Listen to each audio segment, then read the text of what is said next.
ଯାହା କରିବ ତମେ ସମୟକୁ ଦେଖିକିରି ମାନେ ବାହାରିଲା ପରେ ଭିଡ଼ିଓ କଲ୍ଟା କରୁଥିଲେ ପାଟି ସମ୍ମାନୀୟ ଆମର ବୌଦ୍ଧ ସମାଜ ତଥା ଆମର ଏବଂ ମାତୃସ୍ଥାନୀୟ ଭକ୍ତିସ୍ଥାନୀୟ ମହୋଦୟ ମହାଭୂମିମାନେ ଆଜି ହେଉଛି ବାର୍ଷିକ ଶ୍ରାଦ୍ଧ ପ୍ରେତ ଆତ୍ମାର ସଦ୍ଗତି କାମନା କରିବା ପାଇଁ ଏ ହରିକାରବାର ଆୟୋଜିତ ଆମେ ସମସ୍ତେ ଏକାଠି ହେଇଥାଏ ଠାକୁର କହିଯାଇଛନ୍ତି ଚାରୋଟି ଯୁଗ ସତ୍ୟ ତ୍ରେତୟା ଦ୍ୱାପର କଳି କିନ୍ତୁ କଳି ଯୁଗ ଚାରି ଯୁଗରେ ଚାରି ପ୍ରକାର ଧର୍ମ ରହିଛି କିନ୍ତୁ କଳି ଯୁଗ ପାଇଁ ଗୋଟିଏ ଧର୍ମ ଶ୍ରେଷ୍ଠ ଗୌରାଙ୍ଗ ପ୍ରିୟ କୀର୍ତ୍ତନ କଳି ଯୁଗେ କୃଷ୍ଣ ସଚି ନନ୍ଦନ ଦ୍ୱାପର ଯୁଗ ଶେଷ କଳିର ଆଗମନ ଯୋଉ ଠାକୁର ଗୌର ଅବତୀର୍ଣ୍ଣ ହେଇଥିଲେ ଭାଗବତ ଗୋଟିଏ ପ୍ରମାଣ କଲା କ'ଣ ପ୍ରମାଣ ଦେଲେ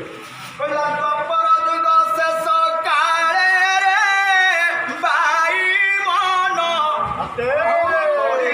ଉଦ୍ୟମ ଅନ୍ତରାଳେ ବାଇ ମନ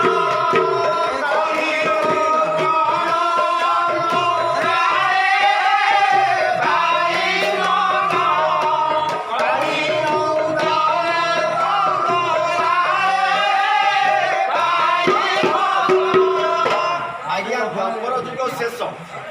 କଳିର ହେଉଛି ଆଗମନ ଠିକ ଏହି ସନ୍ଧିର କଥା କଳିଯୁଗରେ ଆଜ୍ଞା ଗୋଟିଏ ପାଦ ରହିଲା ଧର୍ମ ତିନି ପାଦ ରହିଲା ଆଚ୍ଛା ତିନି ପାଦ ତ ରହିଲା କଳି କିନ୍ତୁ ଏ କଳିଯୁଗର ଲୋକମାନେ ଆଉ ଧର୍ମ ମାନିଲେନି ନା ଧର୍ମ ସଂକୋଚିତଂ ତପ ବିରହିତଂ ସତ୍ୟ ସଦୂରଂ ଗତା ଲୋକା ଧର୍ମ ହତା ଦିଜାସ ଲୋକିତା ନାରୀ ବଚ୍ଚ ନିର୍ବ୍ରିଜା ପୃଥିବୀ ଔଷଧିର ସାମିଚା ମହତ୍ଵ ଗତା ଭୂପାଳ ନିଜ ଧର୍ମ କର୍ମ ରହିତା ବିପ୍ରା କୁମାର ଭାର୍ଯ୍ୟା ଭତୃ ବିରୋଧିନୀ ପରଦତ୍ତା ପୁତ୍ର ପିତୃ ଦୋଷୀର କଷ୍ଟ ଖଳୁ ବର୍ତ୍ତତେ କଳି ଯୁଗେ ଧନ୍ୟ ନରାଜ ମୃତା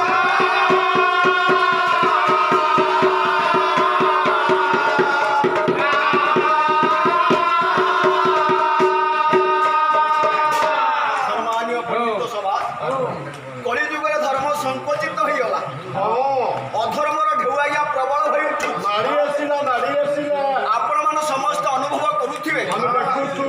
ମନେ ପଡ଼ିଯାଏ ଗୋଟିଏ ପଦ ଆଜ୍ଞା ସାରାଶଙ୍କର ଲେଖିଲେ କହିଲେ ମିଛ ସତ ଜନେ ନ କହିବେ ବାଣୀ ନିଚ ଲୋକ ସିଂହାସନେ ବସିବେ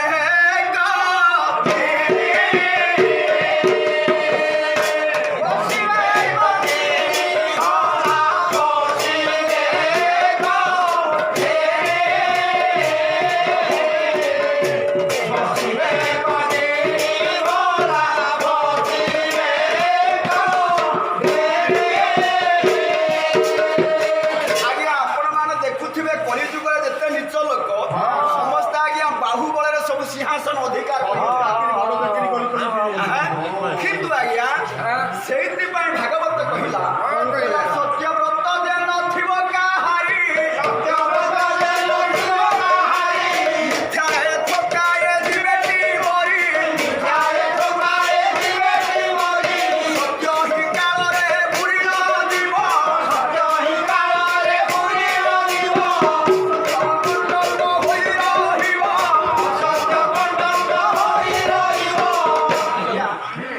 चतुर्थरे रहिला लोक धर्म हत्या आज्ञा कलिजुगर लोक माने धर्म कौन मानिले ना मानिबा छड़ा आज्ञा कलिजुगरे धर्म को हत्या कर दिया गला जीव हत्या कहउछन्ति एटा हम धर्म प्रकृत रे आज्ञा सेटा कोन धर्म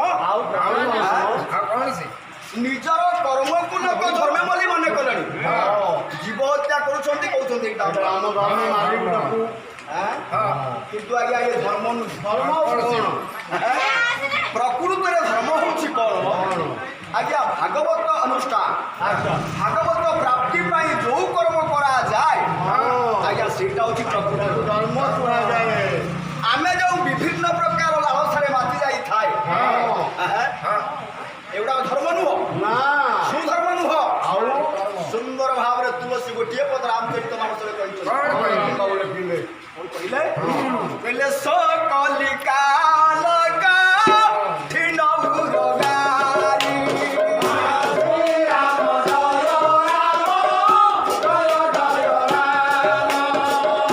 ସକଲିକା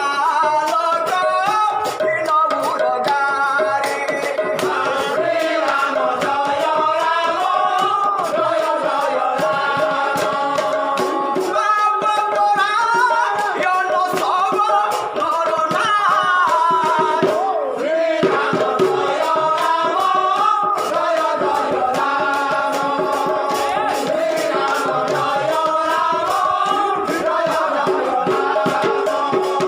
କାକଭୂଷଣଟି କହିଛନ୍ତି ଆଜ୍ଞା ଗରୁଡ଼ ମହାରାଜାଙ୍କୁ ହେ ଗରୁଡ଼ ମହାରାଜ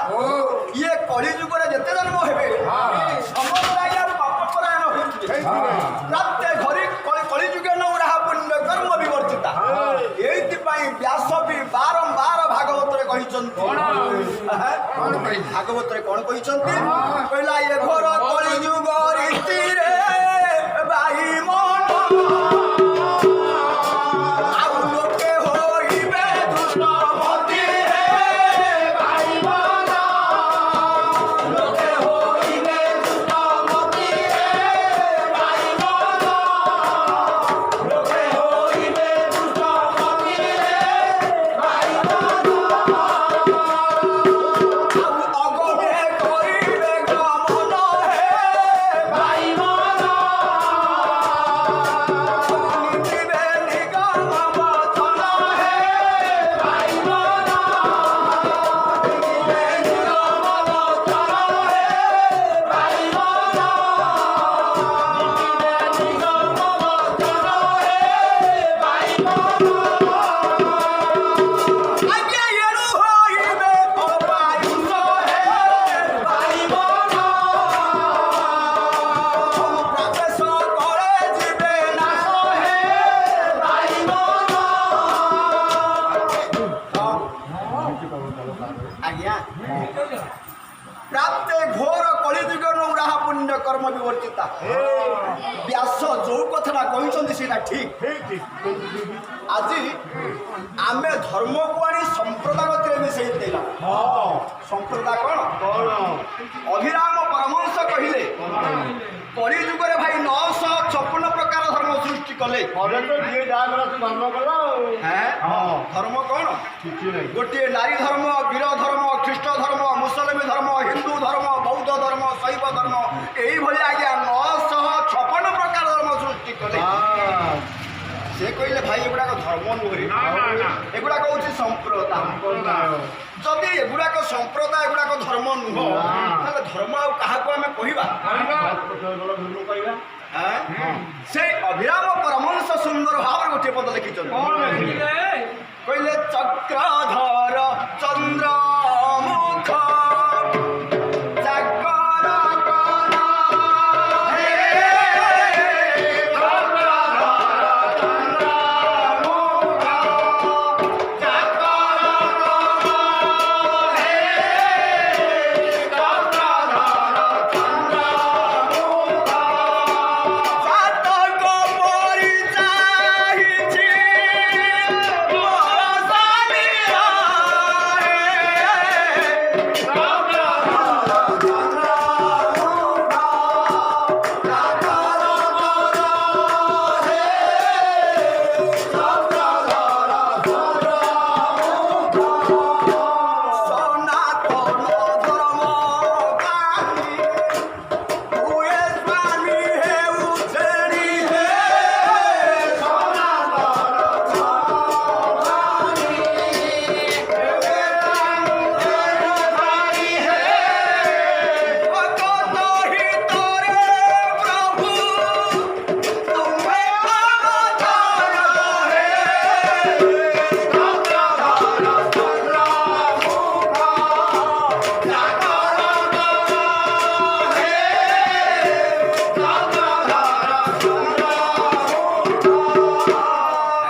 ସନାତନ ଧର୍ମର ଆଜ୍ଞା 8ଟି ଅଙ୍ଗ ସତ୍ୟ ଶାନ୍ତି ନୀତି ନିୟମ ପ୍ରେମ ଭକ୍ତି আর নাম তত্ত্ব কেহি জনে কহিপারিবে কি ভাই এইটা আম ধর্ম না সারা সৃষ্টির ধর্ম আচ্ছা যদি সারা সৃষ্টির ধর্ম ইয়ে হেলা কিন্তু আমার এই লোক মানে যদি ধর্মকে গোটিয়ে বলি মনে করে থাকতে আজ ধর্মর কেবে হত্যা হয়ে থাকে ধর্মর কেবে হত্যা হয়ে ধর্মকে আজ সম্প্রদায় গতিরে মিশাই যুগের আজ এ প্রকার বড়ি চালিছি নাই খালি সেতিকি নুহ অচ্যুত মহাপুরুষ সেইপাই গোটে সুন্দর পদটি লিখিছেন কইলে অবিশ্বাসী নর হেবে অপার